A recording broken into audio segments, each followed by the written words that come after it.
This video may be disturbing to some viewers with fragile egos and who take themselves too seriously. Viewer discretion is advised. And remember, it's just a YouTube video.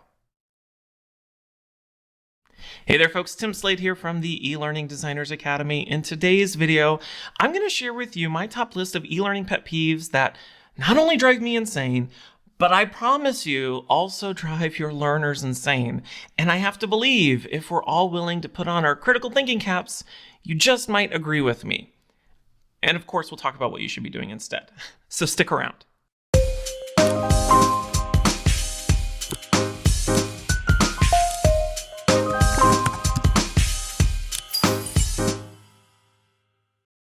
Over the last 10 plus years, I've spent much of my time talking about how to design good e-learning. But today, I wanted to flip the script and talk about some of those things that I know we're all guilty of, including myself, that makes bad e-learning. And these are things that when you really take a step back and reevaluate them, it's easy to identify why they're just so annoying and so counterintuitive. And so, without further ado, keep your britches on, because we're going to take a wild ride down my list of e-learning pet peeves. Number 1, forced navigation tutorials. Now, I've talked about this one before, and forced navigation tutorials are when you start an e-learning course and you're forced to watch a little tutorial about how to use that course.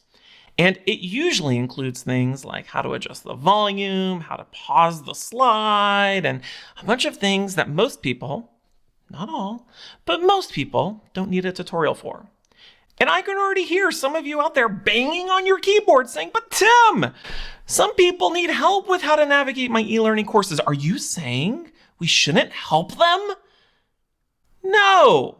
That's not at all what I said. And if that's what you heard, then please, by all means, take this moment to rewind the video and go listen to what I actually said. Seriously, go do it. I'll wait. Okay, so here's the thing. First, if your e-learning course needs to come with instructions, then perhaps it's a sign that your course isn't that easy to use in the first place.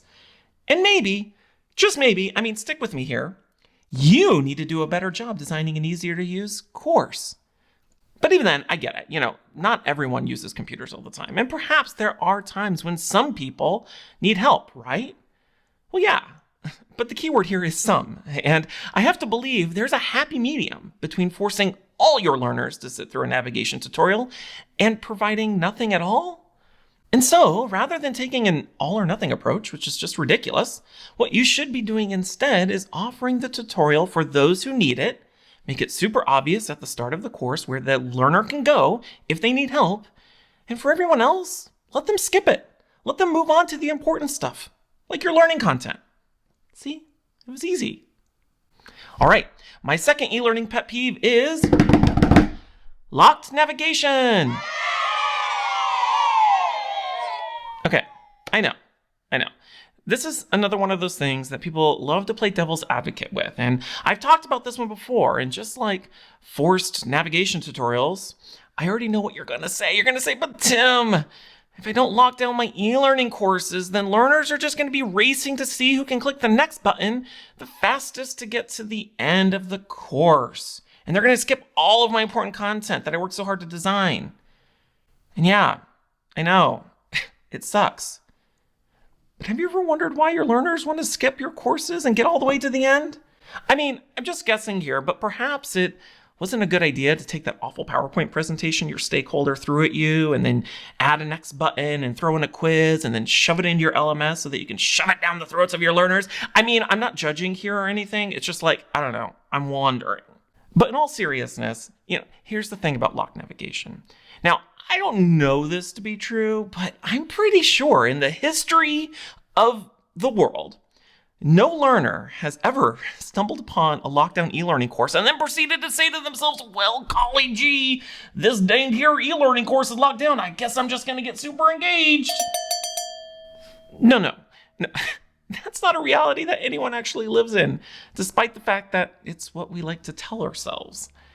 So what should you be doing instead? Well, first, I have to acknowledge that I understand some e-learning courses have to be locked down for compliance or legal purposes. I don't agree with it, but that's a separate debate. But even with that being said, in most, not all, organizations, those types of courses are likely to be a small percentage of the overall courses that you'll be producing. So instead of spending the time and effort to lock down the navigation of your courses, let's try treating our learners like the adults that they are and put those efforts into creating engaging, relevant, and self-directed courses that your learners don't want to skip through. All right, this brings me to my third pet peeve, which has to do with quiz questions. Specifically, what happens when you answer a quiz question wrong? And I like to call this one the endless quiz question. All right, so let me give you an example. Let's say you're answering a multiple choice question and you select an answer and click submit. And then you receive some feedback that tells you that you got it wrong and to try again. Not a big deal, right? And so you return to the question, choose a different answer, click submit, and once again, you receive feedback that you got it wrong to try again. Okay, so for the third time, you go back to the question, select and submit yet another answer, and still you receive feedback that you got it wrong and to try again. So what are you likely to do next? Well, let's be honest. At this point, you're frustrated. You're wondering if by starting this course, you've accidentally wandered into some sort of Squid Game-like dystopian hellscape, and you are fully prepared to start guessing until you stumble across the right fucking answer so that you can get on with your life. The thing about endless quiz questions is that besides the fact that they're incredibly frustrating, once it's become clear that your learner doesn't know the right answer, they're just going to start guessing to get the heck out of there. And so the fix to this one is simple. All you have to do is limit the number of incorrect attempts. Personally, I typically limit it to 2. And after that, the learner may or may not be provided with the correct answer, but they'll be given the chance to move on. And of course, if you want to get fancy, you can use this as an opportunity to have the learner go back and review the learning content and then have them try answering a similar but different question. Or, now don't kill the messenger here, but maybe we can all just admit that knowledge and behavior aren't mutually exclusive, and quizzing our learners really only serves to prove they retained some information in their short-term memory long enough to answer that quiz question, and it really doesn't even matter because it was likely some irrelevant fun fact that your stakeholders insisted was important, like when the company was founded or something stupid like that. I don't know, I'm just saying. All right. This brings me to my fourth e-learning pet peeve, which is boring learning objective slides. And I know you know what I'm talking about. These are those god-awful slides at the beginning of an e-learning course that go a little something like this. After completing this e-learning course, you will be able to... Here's the thing. Your learners don't give a f*** about your beautifully written learning objectives. Wait, nope. Listen to me here. They don't care if you use the right action verbs. They don't care if you wrote terminal or enabling objectives. And they certainly don't give a fuck about what level of Bloom's taxonomy you used. They don't. Now, before you go write me a nasty comment because you heard only what you wanted to hear, I'm not saying learning objectives aren't important. In fact, I think they are. I just don't think your e-learning course needs a dedicated slide that lays them out bullet point by bullet point. So instead of starting an e-learning course by listing all of your learning objectives, tell your learner in a human-sounding way what's in it for them by taking your course. What are the common issues they're experiencing on the job, and how will this course help them gain the skills that will make their jobs better, easier, or more effective? Okay, if you're still watching, I'm so proud of you. I know this has been a lot, but we only have one more to go. So my fifth and final e-learning pet peeve is using text-to-speech audio. Now, I don't know where people got the idea that any single person in the whole wide world would want to listen to this crap. I'm a computer and you're not fooling anyone by using me. And I know, getting professional voiceover can be expensive and time-consuming. And I know you might hate hearing the sound of your own voice. Clearly, I don't have that issue today. But the alternative isn't subjecting your learners to some sort of animatronic-sounding version of your e-learning course. But the truth is, the only place the use of text-to-speech audio is acceptable is when you're developing a prototype, or, of course, if you're creating a video like this one to demonstrate the qualities of bad e-learning design.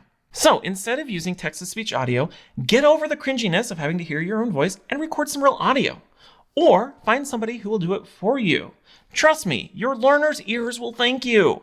And of course, if you absolutely must use text-to-speech audio, at least invest in a tool like WellSaid Labs or another AI-generated text-to-speech audio tool, which actually sounds like a real human being. Okay, so those are my top e-learning pet peeves, and I know a lot of what I said might have been a shock to your system, a shock to your psyche, or even to your ego. But hey, it's all good. No one tried to hurt you, and no one's dead, and if you take the time to think about what I said, you'll probably realize that I was right, and I'm really just trying to help you design better e-learning. Okay, so this leads me to my question of the day. What are your e-learning pet peeves, and what would you like to see people do instead? Share your thoughts, tips, or questions by commenting below.